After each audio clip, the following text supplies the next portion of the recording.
नमस्कार श्रोते हो, आपण सर्व कुशल मंगल आहात अशी मी आशा करतो. आज आपण ऐकणार आहोत इंदिरा एकादशीचे महत्त्व. युधिष्ठिराने विचारले, मधुसूदन, कृपा करून मला हे सांगा की अश्विन महिन्यातील कृष्ण पक्षामध्ये कोणती एकादशी येते.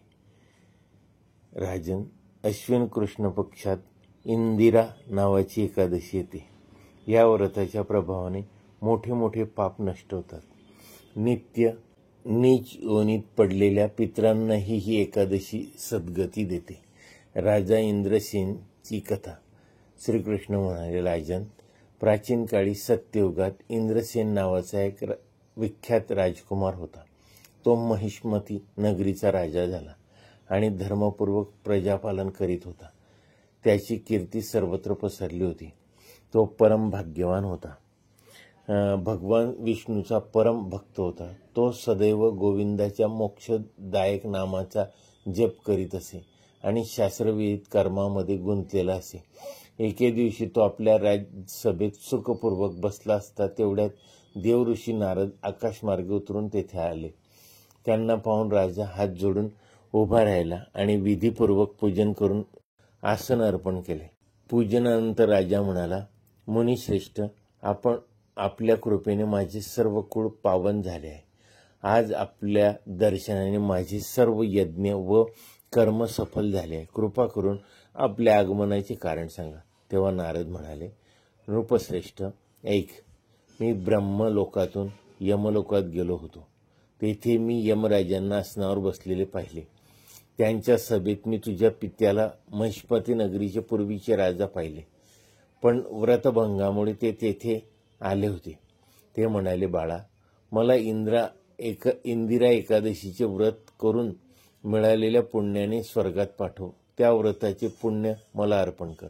म्हणूनच मी तुझ्याकडे आलो आहे. राजन, तू आपल्या पित्याला स्वर्गलोकात पोहोचवण्यासाठी इंदिरा एकादशीचे व्रत कर. राजाने विचारले, भगवान, कृपा करून इंदिरा एकादशीचे व्रत कसे करायचे ते सांगा. कोणत्या पक्षात, कोणत्या तिथीला, कोणत्या विधीने ते करावे. नारद म्हणाले, राजेंद्र, ऐक, या व्रताचा शुभ परिणाम मी सांगतो. भाद्रपद महिन्यातील एकादशीच्या दिवशी पहाटे उठून दात धुवून भक्तिभावाने मंत्र म्हणत उपवासाचे नियम घ्यावेत. ओम कमल नयन भगवान नारायण, आज मी सर्व भोगांपासून अलिप्त राहू दे. उद्या भोजन करीन. अच्युत, आपण मला शरण द्या. या संकल्पाने मध्यान्हकाळी पितरांना प्रसन्न करण्यासाठी श्राद्ध करावे. ब्राह्मणांना भोजन द्यावे, दान द्यावे. नंतर भगवान ऋषिकेशाची पूजा करावी व रात्रभर त्यांच्या समीप जागरण करावे. दुसऱ्या दिवशी द्वादशीला भक्तिभावाने भगवान श्रीहरीची पूजा करावी. ब्राह्मणांना भोजन द्यावे.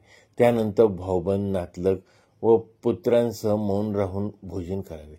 व्रताचे फल. राजन, या प्रकारे व्रत करून इंदिरा एकादशीचे पालन करावे.